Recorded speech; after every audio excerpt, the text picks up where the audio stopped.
After becoming the first person to finish the Insane AI 1v7 challenge against Zerg and Terran, I really wanted to do it against PROTOSS as well. For a long time, me and a lot of other players thought it was impossible, but after practicing and theorycrafting for a while, I think I might have found the one way to complete it. Check it out.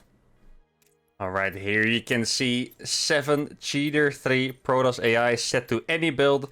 Just so you guys know it is legit, obviously I always want to show it, start of the game. Now it's actually, I only discovered this recently, but you can just easily host an offline game and you don't have to wait for the, you know, 10-second countdown, which is actually fantastic. Now, if this is your first 1v7 Insane AI challenge you guys are watching, let me just quickly explain why it's difficult. The difficult part is that you need to defend from 6 AIs on the other side of the map who all have more money than you. Cheater 3 AIs make more money, and they map hack, so it will blindly counter your units, while dealing with your neighbor who is overly sensitive. Now, this is a different map that I've normally played on, and you guys can tell the action is going to begin immediately. This is how sensitive the neighbor actually is. I built a depot in my own base, and the probes are going to be pulled immediately. Now, the reason I chose this map, you guys will see it right away. You could wonder, like, why would you play this map when you're not even allowed to build at all, right? But you guys will see it soon enough. Now, here, it's very important that you micro this super well. As you guys can tell, I haven't lost an SCV yet. And because the AI doesn't micro the probes very well, this is actually possible. And this is a relatively easy way to deal with your neighbor, but obviously it does come at a cost, because here I got delayed a little bit. You can tell my barracks is a little bit late, my gases are gonna be late. But if I deal with my neighbor efficiently enough, it is gonna be worth it. Now, the main reason I chose this map is because it has a ramp into the main. It has relatively little bases. It has a ramp that you can wall with 3 buildings. And why 1v7 against PROTOSS AIs is so difficult is that I've noticed if you have a regular wall-off with Tank Liberator setup, I've mentioned it in previous videos, you get straight up A moved. Like PROTOSS players, the AI units, in particular Immortals, they don't really care about your tanks and libs and walls. They just A move straight through it. So I really need the best defensive setup possible to be able to complete this challenge, which is on this map where you have a ramp that you can wall off relatively easily. Now, yeah, that's pretty much why I'm playing on this map. You're going to be able to see it in a little bit. Now, the hardest part, obviously, is what just happened. I've lost a lot of mining time already. You can tell my factory is incredibly late. But I've timed it out well enough that I'm actually going to be able to do this. Now, I'm going to make 1 Marine. Actually, I'm going to make 2 Marines here, because even if my neighbor already lost a lot of workers, they always have a lot more workers. Like I mentioned before, Cheater 3 AIs have so much money. He still has a bunch of workers. Now, one thing that's important here is notice that I'm making my buildings on the top. Sometimes if you make too many buildings close to the bottom, the neighbor keeps pulling the workers over and over, and then you lose a little bit too much money. Now I've built a depot again close, but now I already have 2 Marines, so it's fine. And this way I will be able to deal with him efficiently. Now, this is pretty much it for the early game strategy. The early game is super important. You need to get this micro down. Notice how all my SCVs are red HP. If you really want to do it perfectly, you can also move all your red HP SCVs to the top of the mineral line, as you can see I did here, so they're less likely to die to probes actually coming in. Now, one thing that is essential is that you have 2 options, basically. You either have to kill your neighbor instantly, or not attack him at all. And I know it sounds weird, but let me explain. If you attack your neighbor without him dying, his teammates are all gonna come and help, and their army is just too big for you to deal with. But once the neighbor surrenders, the other AIs don't longer consider him as a teammate, and they don't defend him anymore. So if you attack him, you have to kill him, or you just need to ignore him, basically. Now, I think here I killed so many workers that I could probably go for the kill. Here you go. These are probably his last 6 workers. Once I kill these, I might be able to go for the kill here. But it is really important that you do this well. And I have to say, guys, I am very grateful that these AIs don't micro the probes properly, because even that SCV right there, 5 HP getting away, that is extremely lucky. Obviously, a real player already would have killed 5 SCVs here, so that is fantastic. Now, this wall off, just like I said, is 3 big buildings, factory, barracks, and an engineering bay. And this is the most important discovery I've made for TVP challenge against the Insane AI. Normally, I make 1 tank and a liberator, and I was never able to even get close to beating the PROTOSS AI. Like I said, I would always get straight up A moved. And eventually, I came to the discovery that it is just like 1v1. I'll explain this a little bit more detail if you guys want. Tanks are just not that great against PROTOSS units. Tank is not a very popular unit in TVP in a 1v1 pro match outside of openers, and it was pretty much the same here. The tanks just don't have enough value. And as you can see here, my neighbor surrendered. I was actually very worried that he wasn't going to surrender, because then I would get attacked. But my neighbor surrendered, and that's going to buy me a little bit more time. Now, if you guys do enjoy this kind of challenge, by the way, make sure to subscribe to the channel. This is my third one. I've done attempts against Zerg, attempts against Terran, and this is my best attempt against PROTOSS so far. And make sure, if you enjoyed this, to watch the other ones as well. I think they were really cool. I think the Terran one was maybe even my favorite. The strategy was very deep there, so make sure to check it out. Maybe I'll even post it in the description if I remember. Also, later in this video, I will reveal some cool statistics, including the amount of attempts this took me to complete. So yeah, that'll be later on. Now, for the unit composition, I mentioned that you don't want to make tanks, and instead of that, I got the reactor on my starport. I'm going to make mass liberators, and I'm going to make a lot of turrets. Now, if you actually wonder, why would you make turrets? Because doesn't the insane AI skip area units? Well, they actually make a ton of phoenixes. And if you don't... Like, phoenixes are surprisingly tanky, you know? They attack fast, because they attack while moving. So if you don't have turrets to gun them down instantly, you will simply just be in trouble. And I know this might be surprising. You guys could say that, you know, tanks are going to be good, but trust me, guys, if your opponent has 30 immortals knocking at your door, the tanks are only going to encourage them to attack even harder, so this is definitely the best way. I'm also making a second starport here, so I can actually go for more and more liberators. Now, if you don't kill... I'm actually not completely sure how this works. I've just noticed a trend from my attempts, and that is if I don't kill my neighbor, but also don't attack him, they always tend to attack at about 6:37 minutes. So it makes me wonder that there might be, not like, how do you put this? Maybe not like my teammate is under attack alert, but more like a lower level threat, that I'm like close to their ally or something like this, because normally I feel like I would have been attacked by now. I've got a little bit more time to set up, and I really wonder if there's something different between my neighbor not being attacked but being close to me, or straight up being dead, right? Now, the next step in this build order is going to be to go for the fusion core. Obviously, liberators are going to benefit massively from having range, but first I need to spam turrets like crazy. There's the fusion core. Note how I didn't rush a third base, by the way. Like, normally you could, but it's really important that you deal with the PROTOSS attacks appropriately.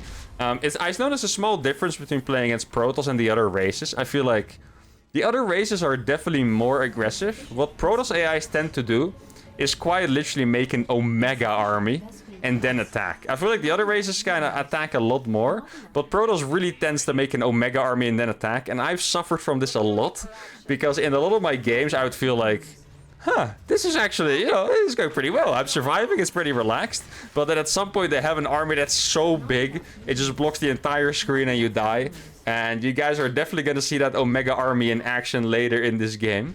Now, I'm going to get my extra bases here. Now, there's a few more steps to this. There's one thing that's really important about this map in particular, and is that you can actually harass the gold base. Remember in the 1v7 Terran episode, that was actually not a thing. We were not harassing at all. We were just focusing on quite literally the perfect defense. But on this map, you can actually deny the gold base. Now here you can see the first attack. This does not quite look like an Omega army. I think this is only one AI attacking me at the same time. It's probably the one that's really close to me. Notice that the barracks already took a lot of damage. I do think these challenges are always very misleading, because sometimes holding the attack looks so comfortable like that, you kind of start thinking like, am I going to complete this easily? But then the real waves arrive and you're like, oh yeah, never mind that. That is, you know, not quite what I had envisioned. And then you also need an actual absurd amount of turrets. Now that's another army. Looks like it's about 2 AIs from the mini-map. Now, one thing that is actually a little bit scary you wouldn't expect is that the PROTOSS AI makes Storm. And you know, Storm is not usually a big counter to a Liberator, but if they Storm on top of 10 libs, it actually hurts. Now, if you guys were looking at the camera wondering why I was looking down there, it's because my cat was nagging me. And I was telling him I was busy with something very important, so there you go. Don't worry, I'll still feed him after. No worries, guys. I take care of my cat. The cat's name is Nova, actually. Because there's probably a few people that are curious about that, so there you go. The cat's name is Nova. Now notice how I'm getting the turret range upgrade. I really think this is an important upgrade in every single AI challenge, every single matchup. Like, it's just so good. It's gonna help you out so much. And here is a very important moment. Remember that in the TVT, against 7 insane AI Terrans. I talked about how getting upgrades is probably not smart and a waste of money, but the armor might be worth it. For this challenge, upgrades are actually very important. I'm gonna share a super big detail with you guys, not just for these challenges, but also for 1v1 competitive games. And it's that Liberators become exponentially better with +2 attack. Like, it's crazy how much better they get, and it has a big reason. Stalkers get 3 shot by Liberators, but if they have +2, it's only 2 shots. If you have an EMP, then it's 1 shot instead of 2 shots, which is half the shots, right? So against PROTOSS, getting +2 air attack is actually a must. And besides that, you guys are definitely gonna like this. I figured out for this TVP challenge, the best possible late game transition is actually to go for battlecruisers. And battlecruisers benefit massively from upgrades as they attack, I believe, I want to say 6 or 8 times a second or something like this. It is very fast anyway, so every single attack they do does an extra damage. And it's also a downside, because if your opponent gets armor upgrades, then your battlecruisers do so much less damage. So the least thing you can do is negate that. And if you're lucky, and in this case not lucky because I know the AI doesn't like upgrades, BCs do massive amount of damage when you get +3 attack and they only have 1 armor, 2 armor, or in some cases even 0 armor upgrades. So notice how I'm getting even more starports now. Now this is when the siege is beginning. I'm making a lot of turrets here so I can safely siege his base. I actually thought this was a gold base, but I guess only the base on the middle, like bottom and top side, are gold bases. So it's only 1 gold base I will be able to deny, but still more than good enough. Now for this challenge, similar to the Terran challenge, I figured out a perfect number for Liberators. You want to get 25 Liberators, and I know it sounds insane, but keep in mind we do not have tanks to shoot Marines or something like that, right? So for this challenge, you want to get up to 25 Liberators, and that is the count I notice is finally enough to deal with the ground army, accompanied by probably 40 turrets or so. Now, something you guys will really like that I just did, I'm not sure if you noticed, but at this point in the game, I realized I had enough money for now. So from, I think it was 149 supply on, I'm only dropping supply depots for my orbitals so I can actually save money by not having to make depots, which I believe is going to end up being about 7 depots, so that's going to be about 700 minerals saved, which, as you guys know by now in these challenges, is actually super important. In this case, it's going to be 7 more turrets. It could also be almost 2 more BCs, depending on the ratio. I see I'm still working on those upgrades. I'm sieging that base. I'm also going to siege the base on the left at some point, but in any case, you must always have your Liberators covered by turrets on every side. If you lose a few too many units, you will already not be able to replace them anymore money-wise. So always make sure to repair your units, make sure to have them covered by turrets. As you can see here, I unsieged all the Liberators that were, well, not quite low HP, but lower HP than full, so I can repair them up. Now here's my first battlecruiser. Battlecruisers are actually super useful here. Because you have the position, so you can always harass these bases close to you and then just go back to your Liberators.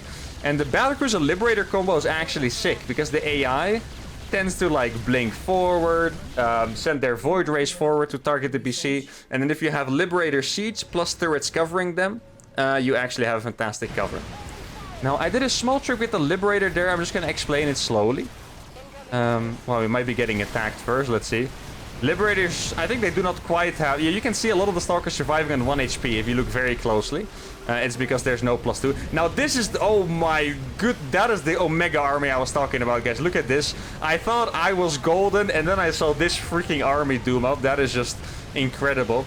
Now, it's always a little bit scary to harass with the PCs because you kind of need them to Yamato the carriers.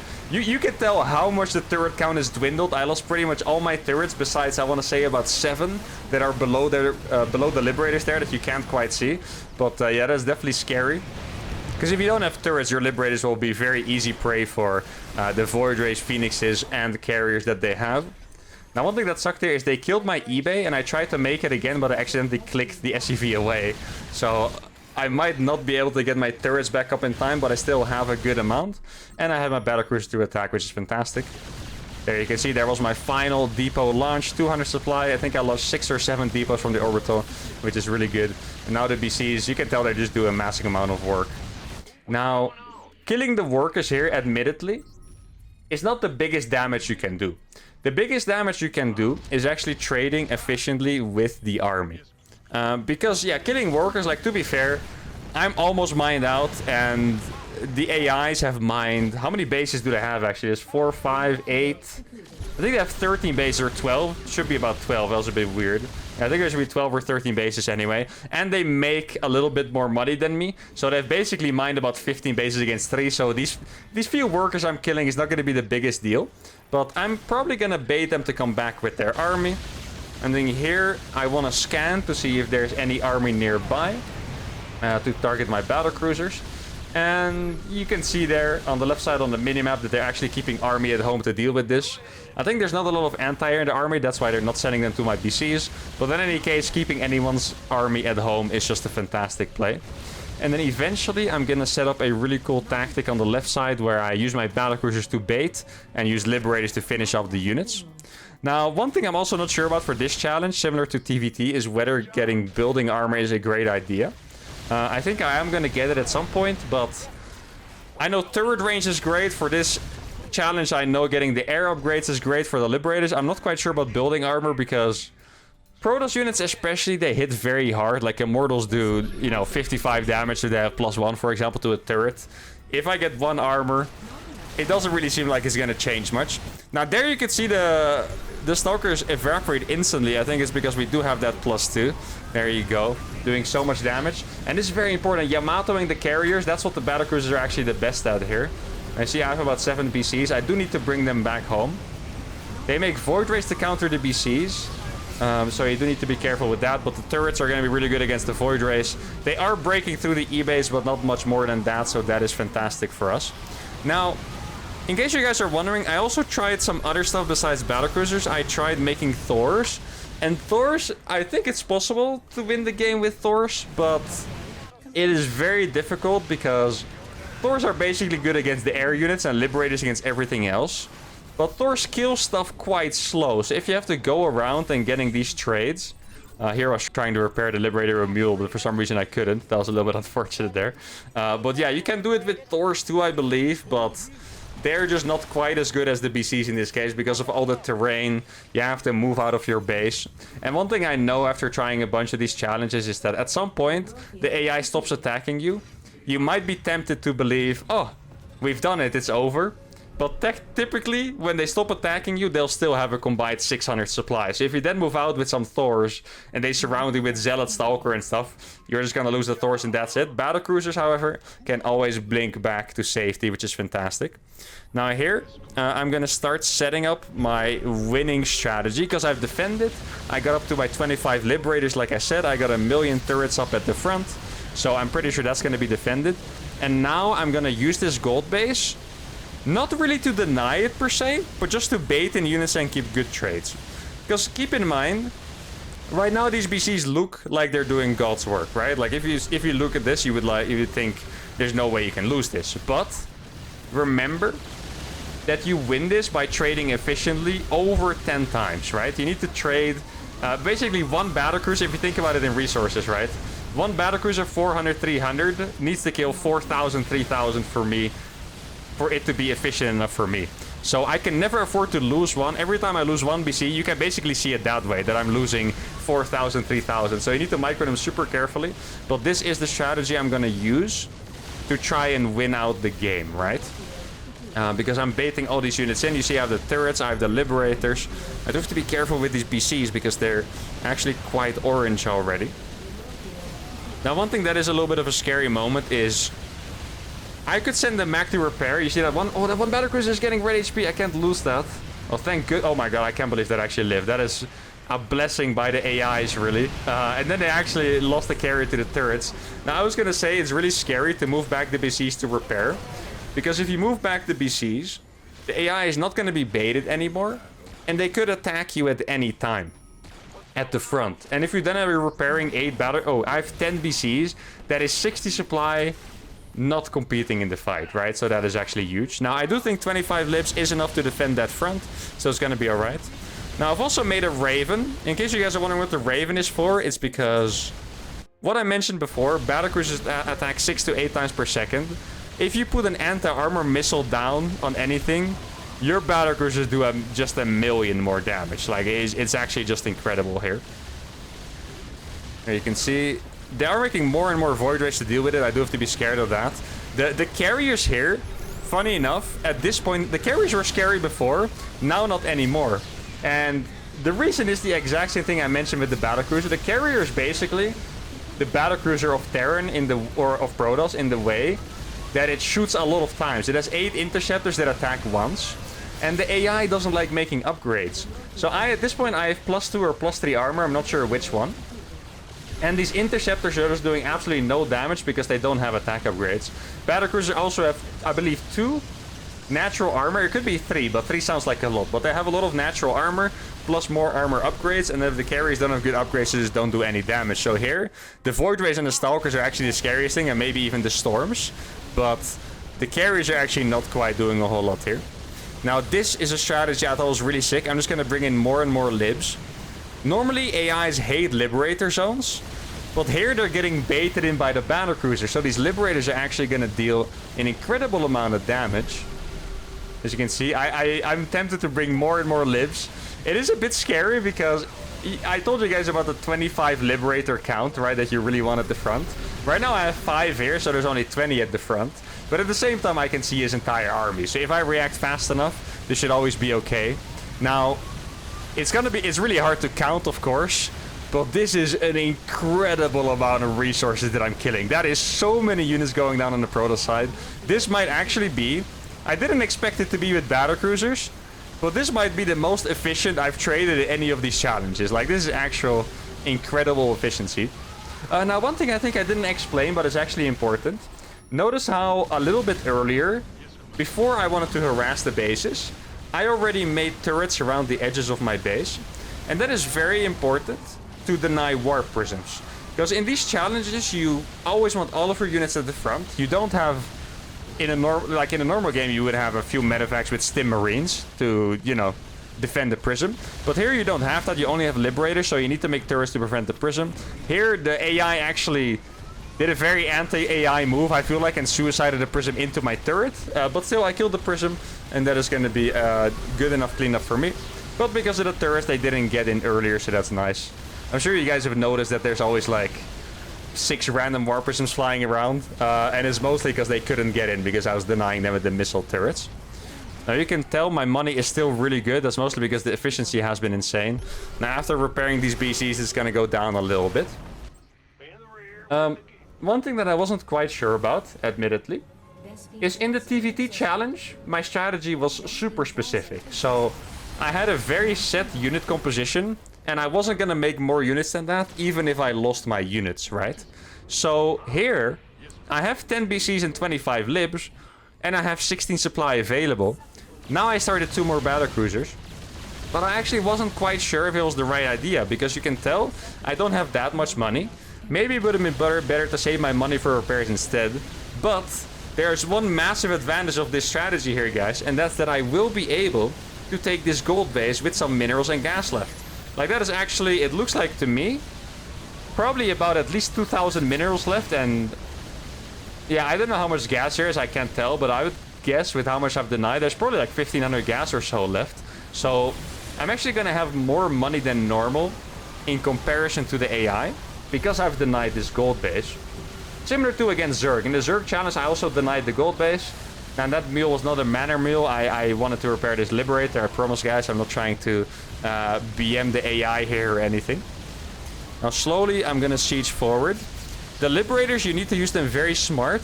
I always recommend to be super patient in these, because, trust me, no matter how many units you kill, they have more. Way more. So you see how I have a lot of Liberators back at home, and at some point I'm gonna move them, but you really need to keep a lot of them sieged at all times, because else you're gonna be broken in some way. Now, I didn't want to transfer all of my SCVs to this base, because I didn't want to lose them all to one attack. Basically, I wanted to have some left in case I lost them.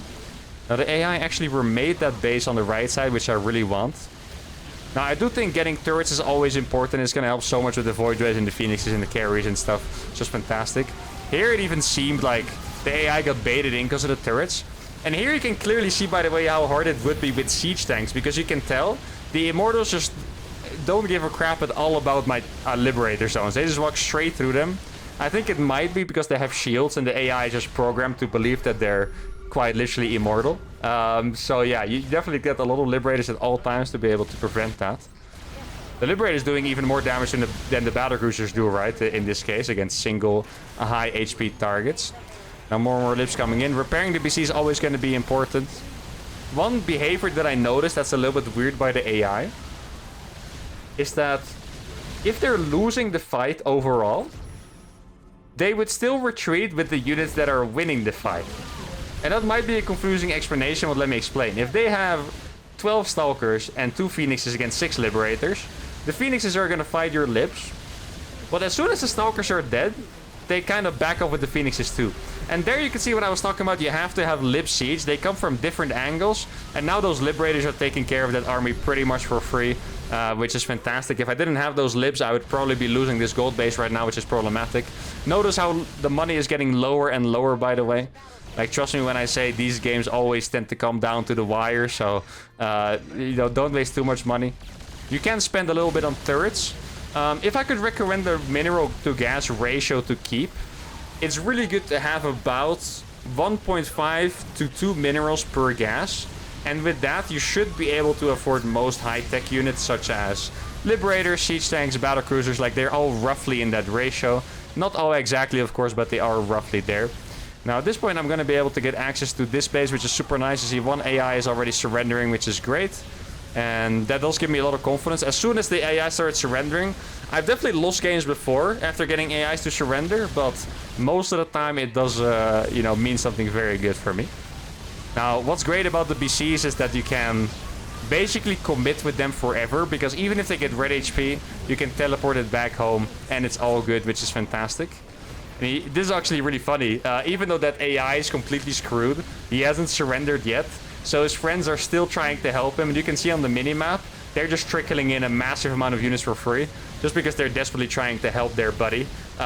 Which is a very logical thing to do in a team game, of course, but it's the same principle as against the 7 Terrans when I let one of them live and basically force them to attack into me constantly instead of in one big wave. And that is what's happening here now too. Like, the efficiency this game, I think it has been better than the efficiency in any of my challenges so far. Like, this is actually incredible. I can't wait to see some statistics at the end. That is just fantastic. Now, I'm not sure. Whenever the AIs don't surrender, it always feels like they have another base or another army. So that's something to keep in mind. Because only one of the AIs in the bottom left side surrendered. Which means that one of them must have either an army or another base, I believe. Now, even though units always run away from Liberator zones, you can always spread your Liberator zones like I did on that right side base. And kind of trap the workers. Because now they're actually still getting shot at and they have no idea where to go, as you can see. Now, I wanted to take that base with my SCVs, but freaking cannons are actually killing them. Alright, there we go. The AI was trying to rebuild a few Stargates, I believe, or a few Robos. Not quite sure what that was, but I didn't let him, and there's that. Now, the only thing left for me to do here is basically take that base on the right side. If I get that money, that will just secure everything completely. There we go. I think I'm gonna need one Battlecruiser to take care of that. And you guys can tell, by the way, guys, how much DPS the 3-3 BCs actually have, right? Like, it's actually insane. I feel like normally I would not be eliminating even one AI already at 27 minutes in the game. But here I'm already going ham on a lot of bases. And that is just the freedom that the PCs give you. If you play Thors instead, you really couldn't have moved 10 Thors across the map in the way I moved these PCs across the map, you know? Like, there's absolutely no way. Now, at this point, since I have the gold base, I was very sure that I was going to win this game. Especially because I'm even mining from this base now. Now, it is long distance mining. But that is, you know, that is just what you have to do, I guess. It's actually funny to notice that if I didn't mine from the gold base, I would pretty much be completely out of money by now, I think. Because I feel like I've mined about 2,000 2,000 minerals from that base on the left side. And from the gas, probably about 1k, I would guess, or maybe a little bit less. I don't think gas mines as fast, but still. I like how the Raven has just been chilling, by the way, because I feel like I never fought against a big enough clump of units that I wanted to anti-armor missile. And now I have so much energy, and I'm not even sure what to use it on. I might as well disable the Stalkers or something, I guess. You can see that's another few turrets and a few bases for me. You can tell he's still trying to mine from that base, but that's mine now. I feel like typically AIs are always sacrificing their probes. I feel like if you looked at my Terran challenge, for example, the AI would sacrifice all of their SCVs into me. Because I had the last mining base, but now I'm actually the one stealing their bases, so that feels like a little bit of vengeance, which is just fantastic. And you see, we're at 30 minutes, and we've already eliminated pretty much every AI at this point, guys. I just want to say that this was very surprising, because obviously at this point we are going to win this game, because there's only 2 AIs left. Since I've been beating 7 AIs at once, I think I can beat the last 2 AIs, but a lot of people really thought this challenge was impossible, including me, and I figured it out by just going for the Mass Liberator into the BCs on this specific map, killing the neighbor with the workers, and that was just all instrumental. Now, I told you guys, I mean, at this point it's obvious that I've won, so I've told you guys I would reveal how many attempts it took me. Actually, you might be surprised, but this only took me 13 attempts, but this is not the 13th attempt you guys are watching, and the reason is that the 13th attempt that I finished, I felt like it was very buggy, and I really wanted to finish it properly. Like, I didn't want to win in a buggy way. I wanted to finish it properly, showing that I can actually beat the challenge without needing any help from, you know, whoever decides the bugs. So this is actually attempt number 19, which is still very fast. Over the course of these challenges, I got better and better. If I had to rate the challenges, because the thing about these challenges is, guys, that the thing that matters the most is the strategy. So at this point, you know, we have all figured the strategy out to beat all these challenges with Terran, which is saying, there we go, we have won it. As you can see in my face, I'm very proud. Even though this game was very smooth. Oh, look at the units lost, by the way, guys. That is actually disgusting. Less than 10k. This is my, not just my fastest, but my most efficient run ever, which is insane. I was clicking at some battlecruiser unit kills. I had one with 93, I believe. Let's see, 28. 122 kills on that Liberator. There we go. 41. That is probably the highest kill lib we have. 112. I think it was a little bit lower. The other was 120, I believe, right? So just go. 44. 30. Yeah, these all have a little bit less. It was a very even game with the Liberators, right? Which is fantastic. Units lost looking incredible. But yeah, I forgot what I was talking about before, but I'll get back to it at some point. But anyway, I'm very proud to do it in every single matchup for the first time. I was the first Terran to beat it in all PROTOSS, all Zerg, and all Terran.